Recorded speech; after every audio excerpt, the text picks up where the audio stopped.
Dia, tarde, noite, seja o que for, seja muito bem-vindo aqui a mais um episódio do podcast Ponto de Fala. Sim, sempre com pontos de vista que merecem um ponto de fala. Antes de a gente conversar mais um super papo aqui, eu quero pedir, se inscreva no canal se você ainda não o fez, acione o sininho aí da rede social, espalha geral, compartilha, dá like.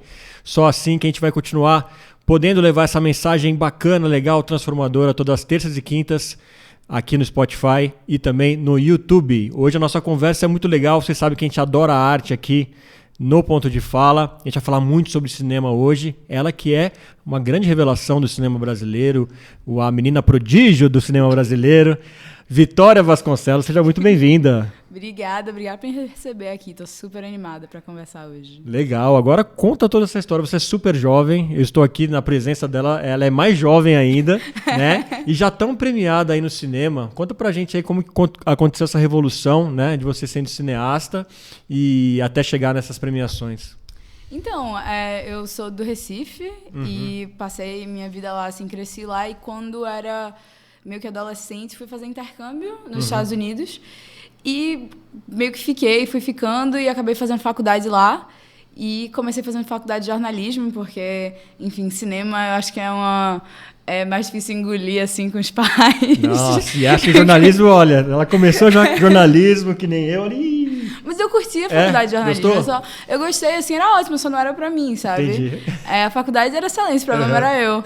Aí eu estudei numa universidade que chama Universidade do Sul da Califórnia, USC, que fica em Los Angeles. E, assim, logo no começo eu percebi que eu tava no lado errado do audiovisual ali. Que eu sempre soube que eu queria ser atriz, mas quando você é ator, especialmente no começo, eu sentia que eu tinha pouco controle sobre o que eu estava fazendo, né? Eu não estava interpretando personagens que eu achava que me desafiava, eu interpretava o que aparecia, né? Tipo, fazia teste, o que eu conseguia, eu fazia. E aí terminava o ano e eu fazia, eu não tô crescendo, não tô me desafiando, não tô ficando melhor. Então eu comecei a escrever roteiro, aí de escrever comecei a dirigir. E quando eu vi, eu estava dirigindo, roteirizando e produzindo um monte de curta-metragem justamente para eu poder melhorar a minha vida na atuação, tipo, para ser uma atriz melhor. Ainda fora da faculdade de cinema. Isso foi, tipo, durante a faculdade, mas eu ainda não era estudante de cinema. E aí eu comecei a me interessar demais em dirigir como justamente um jeito de empoderar narrativas que eu nunca tinha escutado ser contado, ou de jeitos que eu não tinha visto ser tratadas, sabe? Por exemplo, dá uns exemplos aí de narrativas. Por exemplo, o primeiro curta que eu fiz de verdade, assim, eu falo de verdade porque eu acho que você faz vários que não terminam, ou você, tipo, abandona no meio do caminho, ou são testes, ou exercícios. O que eu considero o meu primeiro curta chama Pateimatos, e é sobre a experiência de trauma, de um estresse pós-traumático, mas não é contada do ponto de vista do observador. É do ponto de vista da pessoa sofrendo trauma. Então, o filme é confuso e ele é super sensorial. E ele não está interessado em você entender o que está acontecendo, mas está interessado em você sentir o que a personagem está sentindo. E, especialmente quando o assunto era trauma, por exemplo, eu via muito isso sendo tratado por ponto de vista de veteranos de guerra ou de experiências assim que são mais tradicionais no sentido que são tão válidas quanto, mas eu nunca tinha visto uma história assim, uma pessoa normal que está tentando passar um dia na vida dela, uma menina jovem, e como é que acontece se a mente dela está sofrendo esse processo de colonização da dor e ela está tentando lutar contra, mas só ela entende o que está acontecendo, ela não consegue dizer para as outras pessoas, porque é difícil verbalizar, até Freud dizia isso, né? Difícil verbalizar isso. Então eu não via, tinha alguns pontos assim, algum tipo de peculiaridades da existência humana, assim, que eu não via ser explorado, eu via a gente tentando se esconder, tipo, o fascínio humano com a morte, com a solidão e com o macabro, por exemplo, são coisas que eu acho super fascinantes, mas toda vez que é explorado isso num filme, eu vejo muito, sabe, a comercialização dos sentimentos que a gente nem tem de nós mesmos. Dá uma envelopada nisso para tentar comercializar, de repente, né? Isso, não tem nada, eu não tenho nada contra a comercialização, por favor, me deem dinheiro, não tem problema não. Mas se você é interessada, eu me interesso na exploração desse sentimento, no entendimento, na autodescoberta que o cinema traz também. Então, acabou que, por conta de eu me colocar nessa posição de dirigir para poder atuar em mais projetos interessantes, eu acabei adorando a coisa. E decidi fazer faculdade de cinema e teatro. Aí, por muito tempo, fiz os 2 cursos simultâneos, que é uma possibilidade nos Estados Unidos. Que legal. E optei por sair da atuação na faculdade e fazer um conservatório separado, que eu achei mais rígido, mais sério, mais intenso. E na universidade me formei em cinema em 2020, no meio da pandemia. Tá vendo? Foi salva pelo cinema. Tá salva vendo? Sempre pelo cinema e continuo sendo. E daí você formada, como que começaram os primeiros projetos, assim, né? Quais foram o primeiro passo que você deu? Tipo, até você falou, me formei, agora tenho que trabalhar e me sustentar, né? Como é que foi esse passo para você dar? Então, os meus projetos, tem alguns que ainda estão rodando, que foram feitos durante a faculdade, né?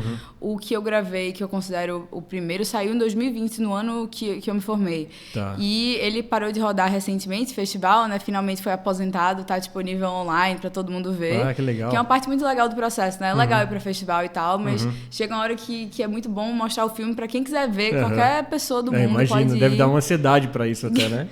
Demais. Eu acho que mesmo, especialmente quando passa um tempo, né? Normalmente quando você lança um filme, faz anos que você fez o filme. Então, parte de você tá lá, poxa, esse é o cineasta que eu era alguns anos atrás. Se eu fosse fazer esse filme de novo, eu ia fazer tanta coisa diferente, cara. Você assiste e fala, ai meu Deus, como é que foi? Como é que eu coloquei esse plano nesse filme? Como é que eu fiz isso? Mas é sempre assim. E ao mesmo tempo tem esse sentimento de... Eu tenho o maior orgulho desse filme e da equipe que trabalhou nele e do trabalho que foi fazer. Foi um filme... Todos os meus filmes até agora, pelo menos, são super pessoais e muito íntimos. E é sempre uma luta conseguir transmitir uma coisa que um dia foi um sentimento que eu não queria falar pra ninguém. Para um filme que eu quero que as pessoas não só assistam, mas sejam afetadas por, sabe? Então, eu gravei esse Patei Matos. Aí, durante a pandemia também, em 2021, gravei outro, Solum, que é o que está rodando no Brasil no momento, acabou de passar pelo CinePE. Você passou a pandemia lá nos Estados Unidos? Parte da pandemia passei lá e parte aqui no Brasil. Tá. E ainda outra parte no México, tentando voltar para a universidade nos Estados Unidos. Então... Ficou presa lá? Fiquei porque tinha aquele negócio que você tinha que passar 2 semanas em outro país, né? Entendi, sim. Fazer uma quarentena tipo da quarentena. Tá. Aí eu fui pro México e, enfim, eventualmente voltei para os Estados Unidos para terminar, foi no último semestre da universidade.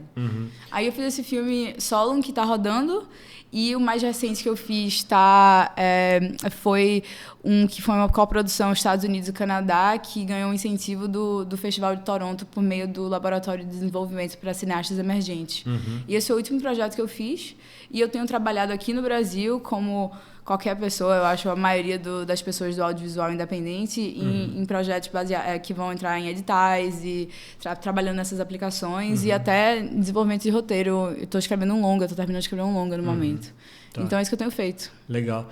Agora quero que você conte um pouquinho sobre o Solon, que foi o que você fez na pandemia, que falam muito bem dele, eu não vi ainda, né? Parece o Silvio Santos que falava antigamente, né? Eu não vi o filme, mas ele é muito bom.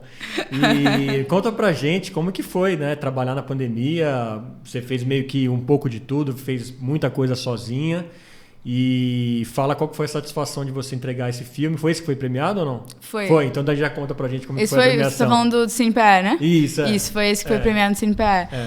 Então, na pandemia teve muito trabalho individual, né? Eu escrevi bastante, escrevi vários roteiros e trabalhei no que eu podia eu mesma, né? Tipo, desenvolvi conteúdo sobre os projetos que eu já tinha gravado para as pessoas ficarem interessadas quando saíssem em festivais e tudo mais. Mas por muito tempo a gente ficou com essa sede de fazer filme propriamente dito. E chegou um período, que foi agosto mais ou menos de 2021, que eu escrevi o roteiro desse filme e justamente baseado totalmente no sentimento de solidão que eu estava sentindo, que eu sentia ao meu redor, sabe? Acho que, em geral, o ser humano é um ser sozinho, mas na pandemia isso, por razões óbvias, sabe, chegou num limite que eu acho que foi uma novidade pra gente. A repercussão da solidão no nosso próprio... Acho que a gente não sabia que podia se sentir nesse nível de isolamento pessoal e interpessoal também. Então, eu escrevi o roteiro e voltei para os Estados Unidos. Isso foi logo depois daquele episódio do México, de ter que ficar lá na pandemia, né? Voltei para o último semestre de universidade, já híbrido, mas você tinha que estar presente nos Estados Unidos, por isso que eu estava lá. E falei com 5 amigos, assim, nem tinha vacina nem nada. Eu falei, gente, vocês topam fazer isso? A gente grava na minha casa e num parque que é aberto. E a gente faz teste e grava 2 dias, assim. Todo mundo topa e todo mundo de máscara e tal. A única pessoa que não tinha máscara no set era eu, porque na hora dos takes, né? Ficava sem, né? Mas a gente foi super cuidadoso, inclusive ninguém foi doente nem nada. E os meninos toparam. Essas pessoas são amigos de universidade, gente que... A minha galera ali, né? Aquelas pessoas que a gente fazia tudo... Que nacionalidade? Tinha de tudo? Brasileiro? Não tinha brasileiro na produção mesmo, mas tinha Filipinas e Peru... Quem mais? Taiwan. Olha que legal. O meu grupo, em geral, apesar dos muitos intercâmbios e ter morado em lugares diferentes dos Estados Unidos, meus amigos são sempre os internacionais. E quando tem brasileiros, mas são sempre os internacionais. Eu acho que a gente meio que se cheira assim e a gente se junta. E a gente gravou, e realmente 2 dias e meio, assim, em uma floresta, e ninguém tinha dinheiro nem nada. A gente o projeto envolveu muita paixão e muito desespero, assim, de um sentido positivo, porque a gente não via um set desde eu tinha ido em março eu tinha estado num set. E a realidade do estudante de cinema é set toda semana, mais de um set. Sim. Não existe final de semana na faculdade de cinema. Né? É set. Então, tava todo mundo muito... A galera se apegou à mensagem dessa história e ao projeto de uma forma que, sem essa dedicação, a gente não teria projeto. Então, a gente decupou tudo e a gente foi pegando equipamento emprestado, foi pegando... Tem uma cena no filme que a gente precisa de muitas Polaroids. E eu queria 200 Polaroids. Só? Era o que eu queria, né? Tipo, eu escrevo sempre do ponto de vista da ambição, assim, se eu tivesse todo o dinheiro do mundo, aí depois a gente resolve. Mas eu queria 200 Polaroids. E quem é que tem dinheiro pra comprar? A gente não tinha. Aí a gente achou um monte de Polaroid vencida e comprou 200 Polaroids com, assim, $50. Aí, no fim, o projeto teve um orçamento de $300. $300? Foi. Caraca. Mas foi isso, porque tudo a gente pegou emprestado, roupa era ou de brechó, era nossa, tipo, de alguém da equipe, tudo era, tipo, in-house, sabe? É um filme que na verdade, a gente usou muito equipamento nesse filme e uma proposta um pouco ambiciosa de cinema mudo, muito inspirada no cinema de Guillermo del Toro, também no expressionismo alemão, um pouco, assim, com a presença das sombras e, enfim, um mistério psicológico que... tem muito nesse movimento de cinema, né? E o resto do dinheiro era só os sanduíches da Subway que a gente comprou pra comer. Pra não desmaiar. Foi tipo isso. Aí foi uma coisa, assim, foi o segundo filme mais barato, assim, em termos de dinheiro que eu tinha feito naquele ponto. E a gente gravou o filme e eu mesma montei, porque eu estava num ponto que eu estava achando que... eu aprendi a montar sozinha na universidade, que eu estudei cinema teórico, né? Então, tudo que você fazia de prático era em aulas separadas, não era parte do currículo normal. E quando chegou solo, eu fiz, eu acho que eu vou montar para fortalecer minhas ferramentas aqui, que eu sei montar, mas eu não me achava e ainda não me acho particularmente, assim, uma montadora nata. Mas eu queria praticar isso e a pandemia permitiu que a gente fizesse o filme no nosso tempo. E fizemos. Inclusive, voltamos para gravar a segunda unidade do filme quando a gente fez uma descoberta no processo de montagem, que seria interessante voltar e fazer meio que um momento extra no filme que tinha sido escrito de uma forma diferente. E aí foi isso. Quando o filme ficou pronto, ele ficou no armário por um tempo, porque eu fiz, eu acho que passou o momento desse filme, sabe? Eu acho que talvez... Você achou que não fazia mais sentido? Porque não é um filme sobre a pandemia de jeito nenhum, não tem gente de máscara, tipo, não é um filme sobre a pandemia, mas é um filme... Era uma minha tentativa de falar de um sentimento universal, peculiar, que a gente esconde, que a gente não quer que faça parte da nossa constituição como ser humano, mas que eu acho que na pandemia estava, assim, em evidência que faz. E aí, quando passou a pandemia, ou pelo menos a pandemia melhorou bastante, eu achei que não tinha um lugar no mundo para esse filme. Tanto que, quando passou no CinePE, eu só tinha mandado para 2 festivais. E tinha tido 100% de aproveitamento. O que é muito raro, não acontece nunca, mas foi só que eu mandei para 2 festivais. E a recepção no CinePE realmente mudou a minha perspectiva do lugar que existe para esse filme na cabeça e no coração das pessoas, momento, né? Sabe? E o que você levou de premiação lá para o pessoal conhecer, então, no CinePE? O CinePE é o Festival de Cinema de Pernambuco, né? Isso, exatamente. Para quem não está familiarizado. Exatamente, é o Festival de Cinema de Pernambuco. Pra mim foi muito importante passar um filme lá, porque... Pô, você é de lá, né? Eu sou de lá e eu nunca tinha passado... Um filme meu passou no Curta Taquari, que é em Taquaritinga do Norte, que também é um festival muito legal em Pernambuco. Tá. Só que foi híbrido e eu não fui lá, não estava presente no festival. E mesmo assim eu sou do Recife, né? Eu sou... essa é a minha área. E eu nunca tinha tido a oportunidade de passar um filme no Recife, porque meus filmes até agora são quase a maioria, se não todos, coprodução. E muitos são falados em inglês, então não tinha espaço para esses filmes nesses festivais até agora. E Solon, como é mudo, de propósito, é uma linguagem universal, né? O silêncio é uma linguagem universal, assim como o cinema. E a gente fez justamente para que pudesse, que as barreiras do idioma não existissem para esse filme, para que fosse entendido por todos e recebido por todos. É uma questão de festival massa, mas mais por uma questão temática. Tipo, o silêncio é uma língua que todo mundo fala. O isolamento também foi. E é ainda.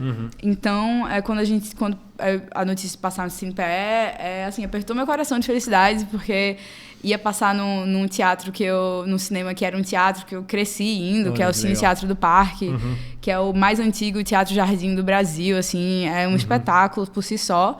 Acabou passando em outro cinema, por um problema técnico, mas mesmo assim... minha família, meus amigos, essas pessoas que acompanham minha vida, que sabem que eu tô aí, tipo, pelo mundo fazendo cinema, mas não entendem, não veem o resultado palpável, porque a vida do cineasta é assim, né? Eu já vi filme meu passar na França, já vi passar nos Estados Unidos, e nunca tinha visto em Recife, na minha terrinha. Aí, passar lá foi muito legal.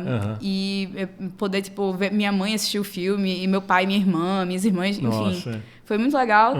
E os prêmios que a gente recebeu foi melhor roteiro, melhor cinematografia, que é do meu amigo Gabriel Guarano, ele é das Filipinas e dos Estados Unidos, mora nos Estados Unidos, um diretor de fotografia sensacional. O outro que a gente recebeu foi melhor montagem. E o quarto prêmio que a gente recebeu, que foi o que mais me emocionou, foi melhor curta pernambucano pelo júri popular. A galera escolheu. A escolha da galera. Legal. Então, por mais que eu tenha certeza que meus amigos assim votaram e estavam ali torcendo por mim, mas os outros têm amigos sempre, também, pô. Eu gostaria de acreditar que em geral, gostaram do projeto, as pessoas que assistiram e escolheram a gente, que foi, enfim, foi muito legal. E eu acho que mostra pra mim, pelo menos, que esse projeto pequeno que nasceu de um sentimento e depois de um grupo de amigos correndo por cima e abaixo de um morro para fazer um filme, enfim, com o que a gente tinha, mesmo no privilégio dos Estados Unidos, né? Sim. Foi um filme, assim, na raça, como vários são, que eu, pelo menos do meu lado, do jeito que eu faço. E acabou sendo escolhido pela galera, tocando as pessoas de alguma forma, né? Então, isso foi muito legal. E você falou que foi uma espécie de homenagem para o Guilherme Del Toro, né? Essa parte do filme, que acho que é um cineasta que você admira, né? Sim. Quero falar dele porque acho que o pessoal está mais acostumado no mainstream, ele aparecer e tudo mais. Ele é seu favorito? Dá outras referências aí pra você. Desculpa o Guilherme Del Toro, mas assim, não é meu favorito. Não, ele vai mas eu adoro ele, não tem porque ficar chateada. Eu gosto muito do cinema dele. Eu acho, inclusive, que ele, o Cuarón e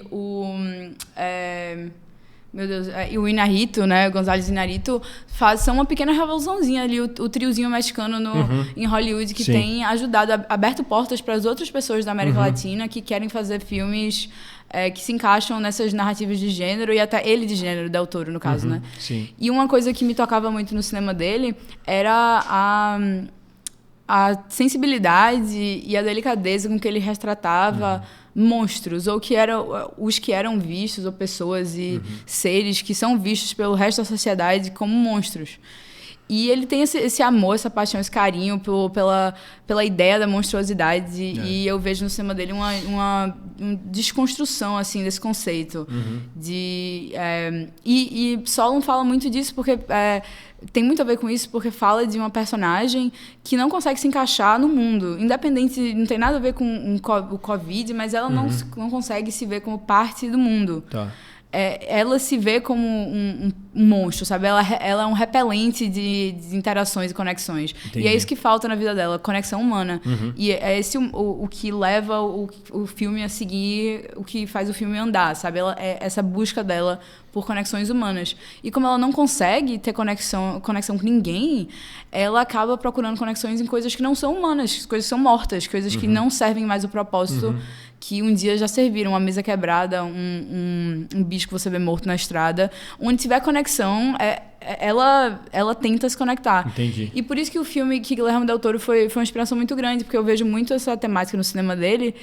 E isso é uma coisa que falava muito alto pra mim durante a pandemia, sabe? Eu acho que esse é um jeito... E o cinema fantástico, que é muito presente na obra dele, é um jeito de falar desses temas que são muito reais, mas que ao mesmo tempo vivem dentro da nossa cabeça. E achar essa linha tênue entre o que é que está acontecendo na nossa cabeça, que é real, e o que é fantasia. E Solon é um curta que se encaixa nesse gênero fantástico justamente por isso, sabe? Eu queria poder tratar desse assunto, trazendo muitas ferramentas e figuras de linguagem que o cinema fantástico permite, sabe? Permite um tipo de liberdade criativa e poética, tanto visual quanto de palavra mesmo, apesar de só não ter palavra, né? Ser mudo. Permite essa exploração do subconsciente por meio do cinema fantástico, que é uma coisa que eu acho que Del Toro faz muito no cinema dele. Por isso que eu mencionei que esse filme é quase como se fosse uma homenagenzinha a ele, sabe? Mas em termos de cineastas, pô, ele não é meu preferido. É sempre difícil escolher, assim, preferido. Eu acho que o que mais me influencia como recifense, assim, é Kleber Mendonça Filho. Eu acho que viver no Recife é quase que viver dentro do cinema dele, é entender que as temáticas que ele fala, o decolonialismo que tem no cinema dele, não é só presente na cidade, em cada canto da cidade, como nas conexões entre as pessoas, mas também como é necessário, sabe? É um sentimento e uma ação ao mesmo tempo, sabe? Esse sentimento de decolonizar. E eu gosto muito de Jane Campion também, acho que eu sou super influenciada pelo trabalho dela. Ela é da Nova Zelândia, né? Recentemente, ano passado, ganhou o Oscar de melhor diretora. Esse ano não tem nenhuma mulher indicada, mas ano passado ela ganhou. Depois, daqui a pouco, ela vai falar dos favoritos dela pro Oscar. E, enfim, gosto muito da Andrea Arnold também, do Joaquim Trier, já indo para Europa. E aqui no Brasil tem muita gente fenomenal. Tem Ali Muritiba, que é nordestino também, e que eu tenho o prazer de conhecer. Eu acho que o cinema dele tem uma sensibilidade que eu tento entender melhor e trazer pro meu. No cinema um pouco mais de gênero tem a Anitta da Rocha Silveira, que também arrasa em narrativa, assim. Eu acho que ela é quase a Júlia Decarnot do Brasil. Olha só. Pelo menos eu acho que os cinemas delas dialogam, assim. Enfim, essas são. É bom que a gente fala com uma cineasta, a gente vê o quanto a gente tem que correr atrás aí de gente que a gente, né? Vamos depois ouvir junto aqui, né, Má? Pra gente ir atrás dos trabalhos dela. Vários desses filmes estão no Netflix, assim, pesquisem, porque são fenomenais e só tem a adicionar pra nossa vida como pessoas que gostam de cinema e entretenimento, mas também como seres humanos que estão sempre em crescimento, sabe? Em processo de crescimento. Eu acho que o cinema ajuda muito nisso. Você que está vivendo cinema lá dentro, Vitória, você está sentindo mais abertura de fato para esses temas, né, que são mais difíceis, entre aspas, né? De fala de gênero, fala do pensamento humano, fala da reflexão humana. Como que está lá nos Estados Unidos? Que no Brasil eu acho que ainda está um pouco mais atrás de se discutir isso, pelo menos para a população em geral, para o público, né, de mainstream mesmo. Como que está isso? Está tendo mais abertura e a gente vai ter mais possibilidade de ter filmes nessa pegada ou não?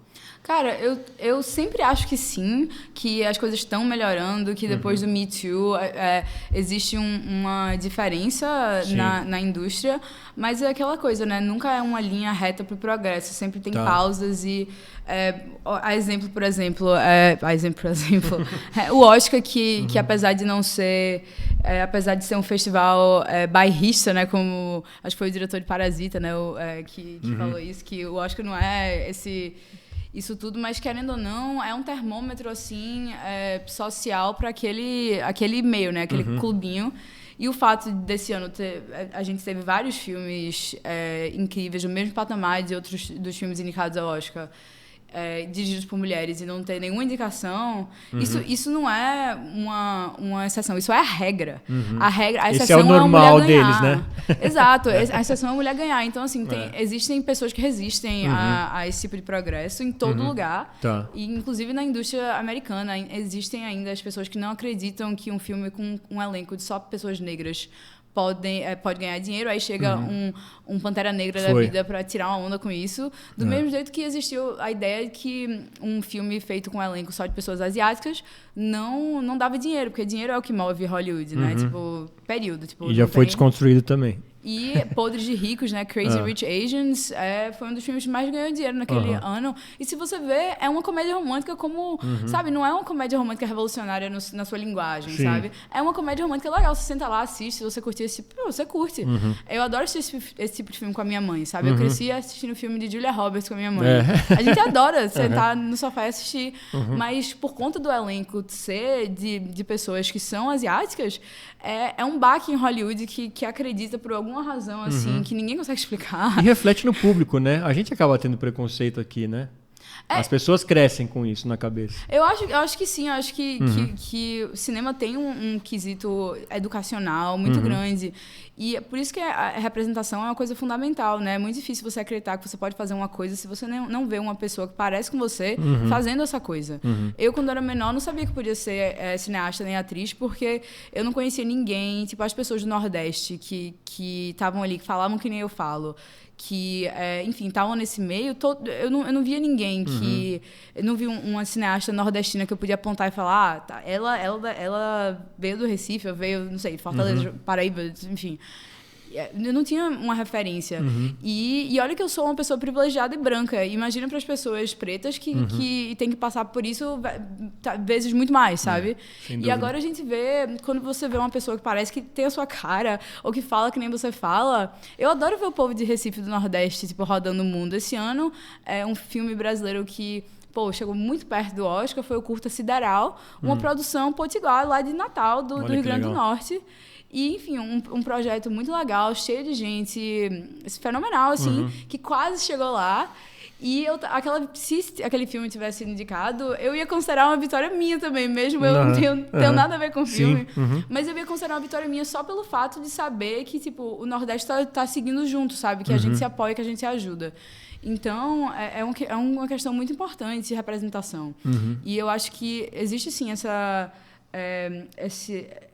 vontade de incluir pessoas pessoas mais diversas do que o status quo. Você vê muita iniciativa em festivais de fellowships e bolsas e laboratórios que focam nisso e que tentam trazer essas pessoas.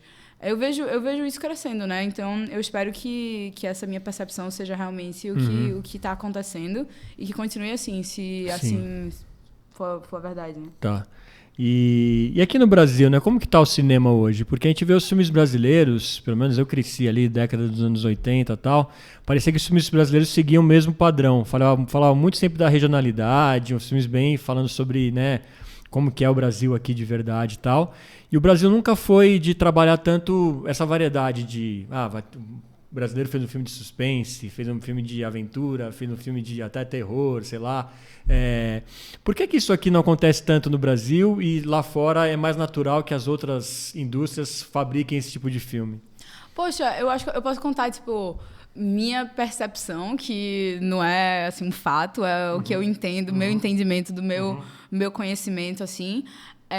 Eu acho que, primeiro que no Brasil sempre se teve menos recurso do que os países que conseguiram espalhar seus filmes pelo mundo, sabe? Existe uma razão pela qual na sessão da tarde os filmes são americanos e a gente pode nunca ter ido nos Estados Unidos, mas tem aquela ideia do ensino médio, daquela high school, tipo, todo mundo tem essa percepção. Eles conseguiram vender a cultura de massa deles pra gente. Tá. E a gente consome num nível que, tipo, o nosso português tem estrangeirismo, tem estrangeirismo em todo lugar, sabe? E eu, inclusive, sou proponente quase do estrangeirismo, tendo morado 7 anos nos Estados Unidos. Eu volto para Recife, falo umas coisas e minha mãe fala: o que é isso que tá saindo da sua boca? Isso não é português. Tá falando em que língua agora? Isso eu misturo umas palavras. Então, assim, não posso negar que eu também carrego isso. Mas... Então, assim, eu acho que o cinema de gênero... às vezes vem desse tipo de incentivo, sabe? Eu acho que nos Estados Unidos tem muitos mercados específicos para o cinema de gênero. Se você faz um filme de terror, um thriller, não sei o quê, existem lugares específicos que tem portas abertas para isso. Entendi. E já no Brasil, que foi um país que, assim... Por anos, trava uma guerra contra a cultura. A gente acabou de sair de 6 anos miseráveis para... miseráveis ponto, mas miseráveis para a cultura também. E, assim, ser produtor cultural no Brasil é um ato de resistência e sempre foi por razões distintas, sabe? Nunca se teve um incentivo tão grande que permitiu uma abertura que talvez a gente pudesse ter tido. Isso sendo dito, existe sim muito cinema de gênero no Brasil. Eu acho que a gente tem influências no nosso cinema. Eu vejo, pelo menos no cinema pernambucano, influências grandes do neorrealismo, até contínuas do cinema novo e da novela vague. E tanto do neorrealismo e da novela vague, né? Que às vezes, enfim, não são... Normalmente não andam juntos, assim, pelo menos. Eu acho que não diretamente, quando você pensa nos grandes filmes desses movimentos, mas eu acho que são movimentos que dialogam no sentido de linguagem da poesia da imagem, mesmo da poesia crua quanto a poesia mais lírica. Mas eu vejo o cinema pernambucano se alimentando muito dessas fontes. E um exemplo recente de um filme que pode ser considerado de gênero, que tem elementos de cinema de gênero, é Bacurau, de Cléber Mendonça Filho, que pega um gênero de filme que é conhecido por ser americano, né? O filme de faroeste, tipo esse western, né, que chama, entre outros gêneros, e reverte o gênero, né? Que o gênero normalmente é focado nessa perseguição. Assim, eu não quero dizer que é um gênero sobre um herói matando pessoas tradicionais. Sim. Mas existe essa narrativa contínua, né? Que fica voltando a esse gênero. E o filme reverte, sabe? Usa uma coisa que é super americanizada para mostrar como a colonização mata. E mostra as pessoas resistindo, que talvez seja a parte mais importante, pelo menos o que eu acho de Bacurau. A parte mais importante é essa. Que as pessoas do Nordeste têm resistido à colonização de vários tipos e continuam resistindo, mesmo em formas, assim, mais não usuais, sabe? Mais incomum. Então existe... A Anita Rocha da Silveira é outro exemplo também. Que o cinema dela pega vários elementos do cinema de terror, do cinema thriller. Eu acho que eu comparei ela com Julia Decarnot antes, mas Julia Decarnot faz um terror muito mais corporal, muito mais sangrento. E já a Anita da Rocha Silveira, eu vejo no cinema dela uma linguagem mais sutil desse terror, sabe? Eu acho que explorando mais o psicológico do que o visual. Sim. Mas eu acho sim que existe cinema de gênero no Brasil, só que vem dessa pegada muito do cinema social também, que é um cinema necessário no Brasil, né? O cinema denuncia muitas dessas injustiças que a gente vive, que outras pessoas vivem, e é necessário que continue denunciando para que a sociedade veja o cinema como um espelho que a faça questionar os seus dogmas e paradigmas. Não, você tocou num ponto muito importante que eu concordo 100%, que foi a dificuldade de você ser um artista, trabalhar com cinema aqui, né, por conta dos não investimentos. Não tem jeito, é um caminho que você fez de ir para fora. Quem quiser tem que ir para fora mesmo para fazer acontecer. Aqui não tem como iniciar. Não, eu não acho que você tem que sair do Brasil para fazer cinema, tem que ir... Tipo, a minha jornada em particular, quando eu saí do Brasil, quando eu tinha 17 anos, fui estudar fora, o que eu queria era fazer intercâmbio, sabe? Eu sabia que eu queria ser atriz e eu queria estudar fora, mas tudo isso era muito distante ainda. Então, para mim, foi acontecendo de uma forma muito natural. E eu acabei... eu estava numa instituição, eu ia voltar para o Brasil, mas eu consegui uma bolsa para outra, e eu consegui outra bolsa, então acabou que eu, batalhando por essas oportunidades acadêmicas, eu me dei muitas oportunidades que eu não teria condição financeira de conseguir. E, ao mesmo tempo, eu tive o suporte financeiro para me levar para lá dos meus pais, que não é uma coisa que a maioria das pessoas tem, sabe? Exato. Nem todo mundo no Brasil tem pai e mãe que pode pagar um intercâmbio, que consegue essa oportunidade. Existem muitas bolsas e coisas que você pode fazer sozinha. Então, eu acho que com o privilégio que me foi dado, eu tento honrar esse privilégio com o trabalho e com um cinema que beneficie a sociedade, que não seja um cinema enfim, para um setor, sabe? Mas existe oportunidades fora, eu acho que são massa. Nos Estados Unidos foi o meu caso, mas eu também passei pela Austrália, que foi um período transformador, assim, na minha visão como artista. Então, se uma pessoa tiver condição de viajar ou conseguir uma bolsa, conseguir uma oportunidade, eu sempre vou incentivar que viaje, que conheça outros cinemas, que veja como as pessoas estão contando histórias pelo mundo. Mas eu não acho que é necessário você sair do Brasil, ou você ir para os Estados Unidos, ou fazer uma faculdade cara para ser cineasta. Eu acho que isso é um caminho, uma oportunidade, é uma jornada, sabe? É muito difícil ser cineasta no Brasil. E, tipo, eu, nesse momento, agora mesmo, é muito mais fácil gravar um curta-metragem nos Estados Unidos, até no Canadá, do que é no Brasil, pra mim, nesse momento. Mas eu quero gravar aqui, tipo, é daqui que eu sou, é daqui que eu quero que o meu cinema saia. Então, legal. Assim como eu, tá todo mundo nessa luta, sabe? Todo mundo tem... senão a galera parava, porque é difícil pra caramba, é muito difícil fazer filme. É muito difícil, os filmes que saem e que as pessoas Eu acredito, veem, eu não faço ideia de como começar. É muito complicado. Então, tipo, cada filme que sai, cada filme que consegue se desenvolver a partir de um edital, a partir do dinheiro dado pelo governo, é uma vitória nessa luta, é uma conquista. Porque realmente é um mundo, tipo, Roma não foi construída num dia e nenhum filme, sabe? Nenhum filme. Então, eu acho que... tá no Brasil fazendo cinema envolve muita dedicação, muito esforço e muita perseverança, sabe? E saber achar a sua galera, saber como é que você vai sobreviver enquanto o edital não passa ou não chega. Encontrar quais são os rolês que vão fazer você crescer como artista, mesmo quando você não tá na parte artista, sabe? Você tá na burocracia, que é também uma característica grande do nosso Brasil, mas eu vou te dizer dos Estados Unidos também, um país extremamente burocrático. O povo acha que só tem Detran no Brasil, é mentira. Nossa, Deus me livre. Agora, conta uma coisa, uma pergunta que eu fiz para alguns atores que vieram aqui já, principalmente de televisão, sobre o streaming. O streaming, no fim das contas, está sendo mais benéfico ou mais maléfico para o cinema? Mas, tipo, tá me perguntando como realizadora, como realizadora, como quem produz, como cineasta.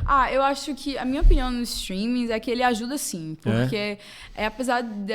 eu entendo muito o argumento de filme tem que ser visto no cinema, e eu insisto pra caramba, tem filme meu que meus amigos nunca viram, porque eu tô esperando ver se passa no festival pra eles assistirem no cinema. Porque muda a experiência. Você faz o filme Mas sabe qual que é o ponto do cinema hoje em dia? Muitas vezes, por causa desses streamings, você assistiu o filme no cinema na semana passada, na semana seguinte já tá lá. Não, eu sei que aquele charme, sabe? Vamos esperar sair primeiro na locadora e depois na televisão, existe, né? Não, eu acho que, assim, uma coisa inquestionável, ao meu ver, é que o streaming democratizou cinema que antes...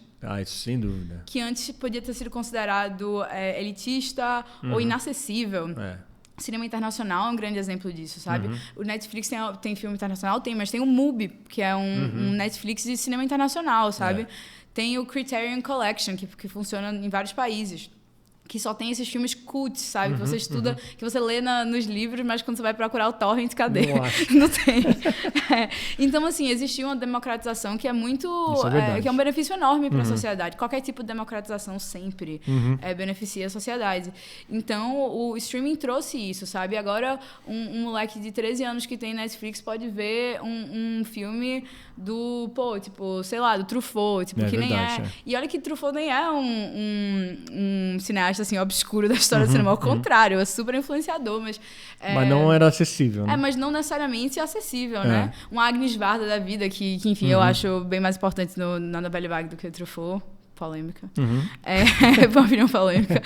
Mas, enfim, tipo, aconteceu essa democratização. Sim. Isso também pelo lado de ator, quer dizer, mais histórias, mais pessoas, mais representação. Você vê que existiu, sim, um aumento. Apesar de do contra-argumento ser, tipo, agora abriram a manada e existe muito conteúdo e pouca qualidade. Tipo, existe esse argumento, né? Eu acho que, enfim, essa outra história que pode ser debatida, mas o outro lado do streaming é justamente a falta das pessoas irem no cinema, né? O que é, assim, primeiramente é uma pena, porque o filme é feito para ser assistido junto, para ser sonhado junto. Essa ideia que no cinema a gente sonha junto, porque tá lá no escuro, você não tem controle, você não pode parar, fazer xixi, parar, pegar sua pipoca. Não, você é uma participante daquela experiência. E, enfim, o cinema, a tela não é uma barreira, é uma ponte, né? E a minha esperança sempre é que meus filmes, eventualmente, passar em festival, ganhar prêmio, ótimo, adoro. Gostaria muito de ganhar.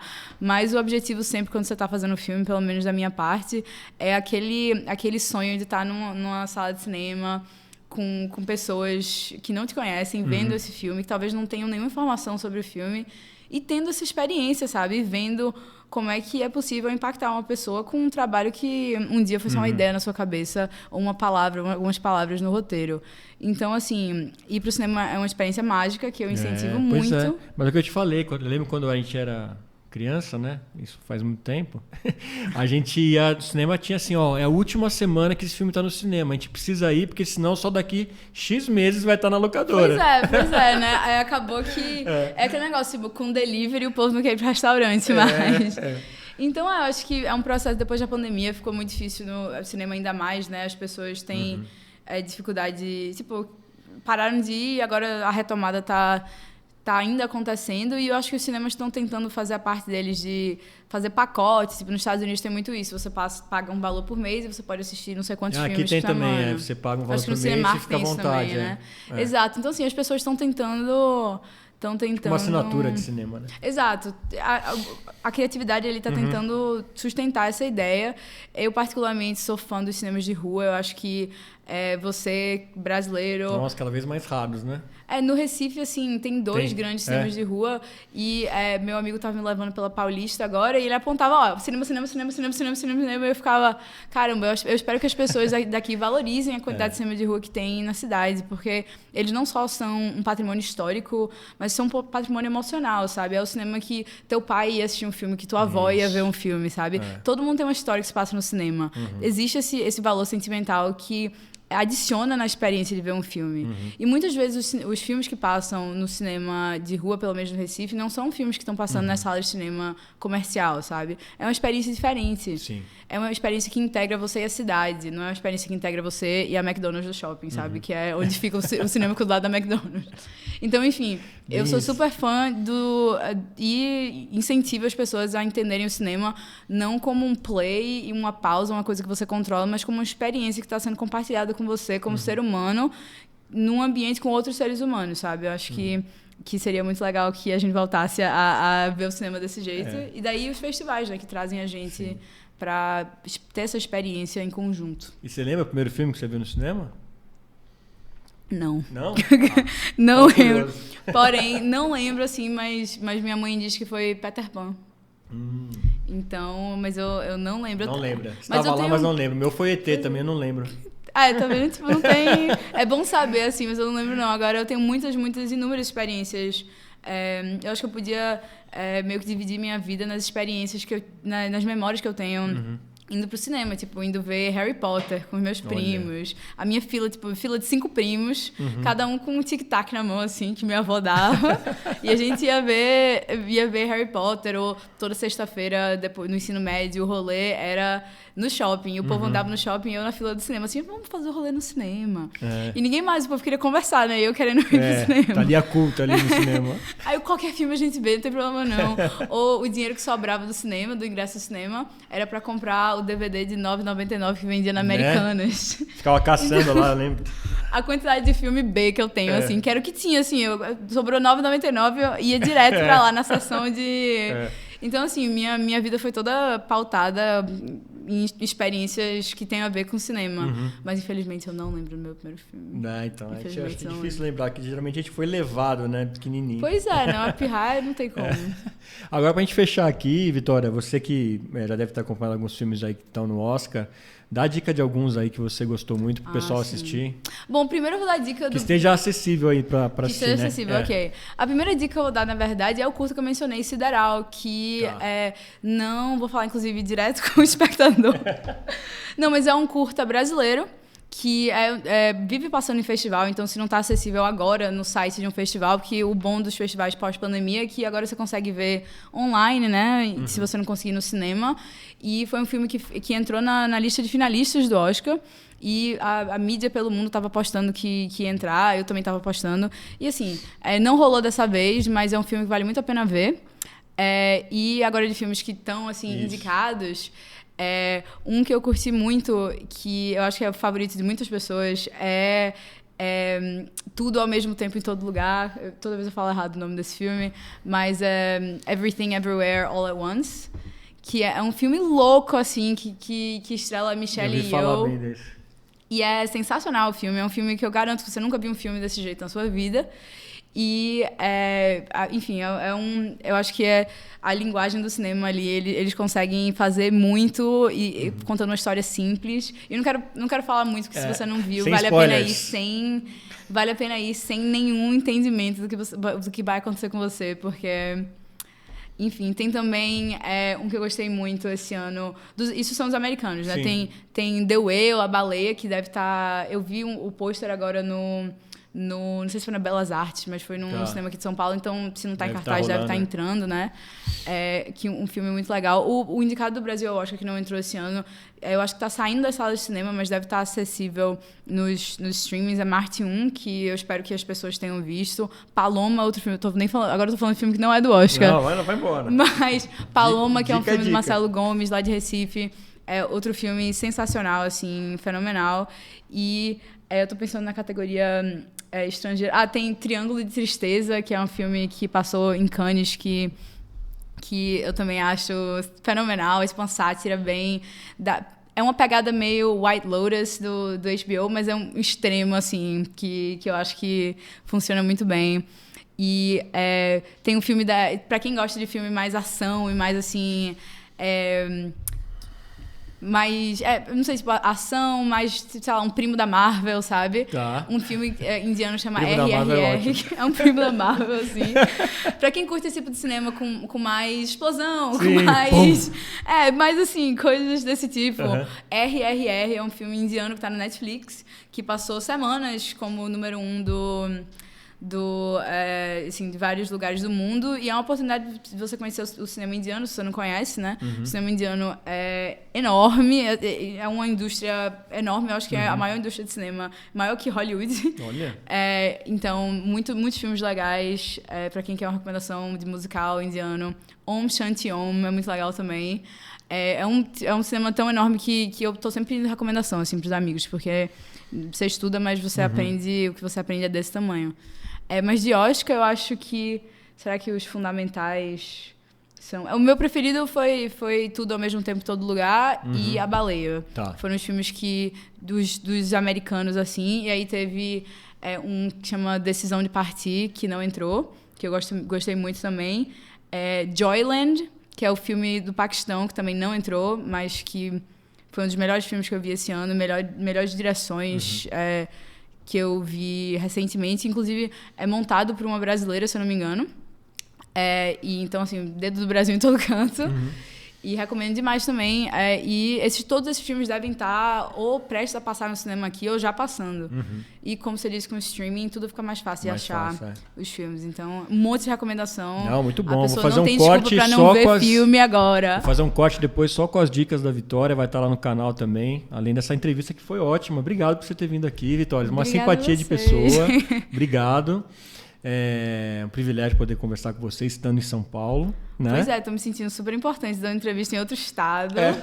Uma entrevista interurbana. Muito obrigada por me muito receber. Sucesso. A gente espera ouvir grandes notícias de você, que a gente viu que potencial você tem e que o nosso cinema ainda ouça muito falar de Vitória Vasconcelos. Eu espero, né? Coisas boas. É isso aí. E obrigado a você que acompanhou aí mais um episódio do podcast Ponto de Fala. Não se esqueça, se inscreva no canal, deixe o seu like, acione o sininho. Assim mais gente tem acesso aí a essas conversas que a gente tem todas as terças e quintas às 18 horas. Eu sou Fernando Tuller, esse foi o Ponto de Fala. A gente se vê no próximo. Até lá.